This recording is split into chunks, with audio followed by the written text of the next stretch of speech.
നമസ്കാരം. മീഡിയ കമ്പാനിയൻ്റെ വളരെ പ്രാധാന്യമറിയുന്ന ഡെയിലി അപ്ഡേറ്റിലേക്ക് സ്വാഗതം. എല്ലാവരും ശ്രദ്ധിച്ചിരിക്കേണ്ട, അറിഞ്ഞിരിക്കേണ്ട പ്രധാനപ്പെട്ട കുറച്ച് അറിയിപ്പുകളാണ് ഈ വീഡിയോ വഴി ഷെയർ ചെയ്യുന്നത്. ഏറ്റവും ആദ്യത്തെ പ്രധാന അറിയിപ്പ്, ഒക്ടോബർ മാസത്തെ ക്ഷേമ പെൻഷൻ 1600 രൂപയുടെ വിതരണം ഈ ആഴ്ച ഗവൺമെൻറ്റിൻ്റെ ഉത്തരവുകൾ പുറത്തിറങ്ങും. സാധാരണ രീതിയിലേതുപോലെ ഒരു ഗഡു പെൻഷനായിരിക്കും വിതരണം ചെയ്യുക. എന്നാൽ ഇത് കൂടാതെ ഒരു ഗഡു കൂടി, അതായത് നിലവിൽ കുടിശ്ശികയിൽ ഒരു ഗഡു ശേഷിക്കുന്നുണ്ട്. അത് ഇലക്ഷന് മുൻപ് നൽകാൻ സാധ്യതയുണ്ട് എന്നുള്ള ഒരു റിപ്പോർട്ട് വരുന്നുണ്ട്. അതുകൊണ്ട് തന്നെ നവംബർ മാസം 1-ാം തീയതിയോടെയാണ് സർക്കാരിൻ്റെ കുറച്ച് നിർണായക പ്രഖ്യാപനങ്ങൾ വരാൻ പോകുന്നത്. ആ സമയത്ത് ഒരുപക്ഷെ ഇതിൻ്റെ അനൗൺസ്മെൻറ്റ് കൂടി ഉൾപ്പെടാൻ സാധ്യതയുണ്ട്. 16-ൽ പരം ക്ഷേമനിധി ബോർഡ് വഴി പെൻഷൻ ആനുകൂല്യങ്ങൾ വാങ്ങുന്നവർക്ക്, അതോടൊപ്പം തന്നെ സാമൂഹിക സുരക്ഷാ പെൻഷൻ സ്കീമിൽ 1600 രൂപ വീതം ലഭിക്കുന്നവർക്കെല്ലാം സർക്കാർ പ്രഖ്യാപിക്കുന്ന ആനുകൂല്യങ്ങൾ അതേപടി ലഭിക്കുന്നതായിരിക്കും.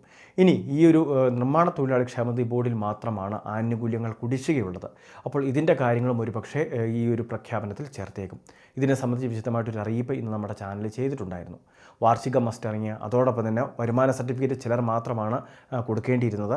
അവരുടെ കാര്യങ്ങൾ പറയുകയും ചെയ്തിട്ടുണ്ട്. അപ്പോൾ അങ്ങനെയുള്ളവർ വരുമാന സർട്ടിഫിക്കറ്റ് കൂടി കൊടുത്തിട്ടുണ്ടായിരിക്കും. അപ്പോൾ അങ്ങനെയൊക്കെ ഇത് പൂർത്തിയാക്കിയ 63 ലക്ഷത്തിന് അടുത്ത് വരുന്ന ഗുണഭോക്താക്കൾക്കായിരിക്കും ഈ ധനസഹായങ്ങളെല്ലാം തന്നെ ലഭിക്കുക. അതുമാത്രമല്ല, ഇലക്ഷൻ അടുത്ത് വരുന്നു. പ്രകടന പത്രികയിൽ പറഞ്ഞതുപോലെ തന്നെ 2500 രൂപയോളം പെൻഷൻ അത് ആ രീതിയിൽ പടിപടിയായിട്ട് ഉയർത്തുമെന്നുള്ള പ്രഖ്യാപനങ്ങളൊക്കെ ആയിരുന്നു മുൻപുണ്ടായിരുന്നത്. എന്നാൽ അത് നടപ്പാക്കാൻ സർക്കാരിന് സാധിച്ചില്ല. അപ്പോൾ ഇതിൻ്റെയൊക്കെ ഒരു വിശദീകരണം, അല്ലെങ്കിൽ സർക്കാരിന് എത്രത്തോളം തുക ഇപ്പോൾ ഉയർത്താൻ സാധിക്കുമെന്നൊക്കെയുള്ളൊരു പ്രഖ്യാപനം, ഇതൊക്കെ ആയിരിക്കാം ഒരുപക്ഷെ നവംബർ 1-ാം തീയതി ജനങ്ങളെ കാത്തിരിക്കുന്നത്.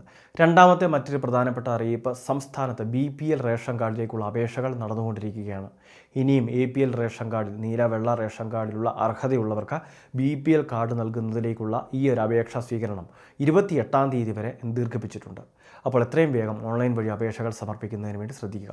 അക്ഷയ കേന്ദ്രങ്ങൾ, കോമൺ സർവീസ് സെൻ്ററുകൾ, ജനസേവാ കേന്ദ്രങ്ങൾ, മറ്റ് പ്രൈവറ്റ് ഓൺലൈൻ സർവീസ് സെൻ്ററുകൾ വഴിയും ആപ്ലിക്കേഷൻ സബ്മിറ്റ് ചെയ്യുന്നതിന് വേണ്ടി സാധിക്കും. അതുമാത്രമല്ല, വിവിധ രേഖകൾ ഇതോടൊപ്പം തന്നെ നമ്മൾ അറ്റാച്ച് ചെയ്യേണ്ടതുണ്ട്. അപ്പോൾ ആ രേഖകൾ, വരുമാന സർട്ടിഫിക്കറ്റ്, മെഡിക്കൽ ബോർഡിൻ്റെ രേഖകൾ എന്തെങ്കിലും ഉണ്ടെങ്കിൽ അത്തരം രേഖകൾ, അതോടൊപ്പം തന്നെ ആശ്രയ പദ്ധതിയുടെ അല്ലെങ്കിൽ BPL സർട്ടിഫിക്കറ്റ് പോലുള്ള കാര്യങ്ങൾ, അതോടൊപ്പം തന്നെ എന്തെങ്കിലും പദ്ധതികളിൽ പെര ലഭിച്ചവരാണെങ്കിൽ അങ്ങനെയുള്ള കാര്യങ്ങൾ, ഇനി ഭവനരഹിതരാണെങ്കിൽ അങ്ങനെയുള്ള കാര്യങ്ങൾ, ഇതിൻ്റെ എല്ലാം സാക്ഷ്യപത്രങ്ങൾ കൃത്യമായിട്ട് ചേർക്കണം. അപ്പോൾ ഈ രേഖകളെല്ലാം സഹിതമാണ് അപേക്ഷകൾ വയ്ക്കേണ്ടത്. അപേക്ഷ വയ്ക്കുന്ന മിക്കവാറും ഗുണഭോക്താക്കൾക്കും ഈ പ്രാവശ്യം BPL കാർഡ് ലഭിക്കുമെന്നാണ് സർക്കാരിൻ്റെ ഏകദേശം ഒരു അറിയിപ്പ് വന്നിട്ടുള്ളത്. കാരണം 1 ലക്ഷത്തോളം കാർഡുകൾ BPLലേക്ക് മാറ്റി നൽകുന്നതിന് വേണ്ടി തീരുമാനമായിട്ടുണ്ട്. മൂന്നാമത്തെ മറ്റൊരു പ്രധാനപ്പെട്ട അറിയിപ്പ്, സംസ്ഥാനത്തെ UG കോഴ്സുകൾ 1-ാം വർഷ അഡ്മിഷൻ എടുത്തിരിക്കുന്ന വിദ്യാർത്ഥികൾക്ക് ഇപ്പോൾ സെൻട്രൽ സെക്ടർ സ്കോളർഷിപ്പിലേക്ക് അപേക്ഷ വെക്കാനുള്ള അവസരമാണ്. നിലവിൽ ഏത് സ്ട്രീം ആയിക്കോട്ടെ, കൊമേഴ്സ് സ്ട്രീമിൽ അല്ലെങ്കിൽ സയൻസ് അല്ലെങ്കിൽ ഹ്യൂമാനിറ്റീസ് സ്ട്രീമിൽ 1-ാം വർഷ ബിരുദ അഡ്മിഷൻ എടുത്തവർക്ക് കേന്ദ്ര സർക്കാരിൻ്റെ സെൻട്രൽ സെക്ടർ സ്കീം വഴി 76,000 രൂപയോളമാണ് ധനസഹായം ലഭിക്കുന്നത്. ഓരോ വർഷവും 12,000 രൂപ വീതം സ്കോളർഷിപ്പ്. PG തലം എത്തുമ്പോഴാണ് 20,000 രൂപയിലേക്ക് സ്കോളർഷിപ്പ് ഉയർത്തുന്നത്. അതായത് +2 തലങ്ങളിൽ 80% അതിന് മുകളിലും മാർക്ക് വാങ്ങി വിജയിച്ചവർക്കായിരിക്കും അപേക്ഷ വെക്കാൻ അർഹതയുള്ളത്.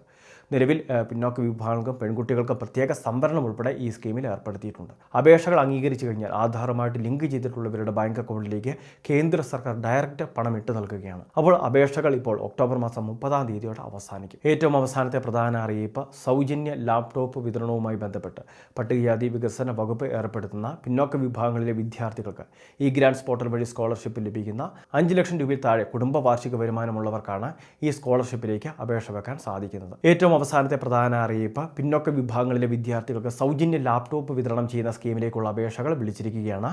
പട്ടികജാതി വികസന വകുപ്പ് ഇപ്പോൾ അപേക്ഷ ക്ഷണിച്ചിട്ടുണ്ട്. ഓൺലൈൻ വഴി അപേക്ഷകൾ സമർപ്പിക്കുന്നതിന് വേണ്ടി സാധിക്കും.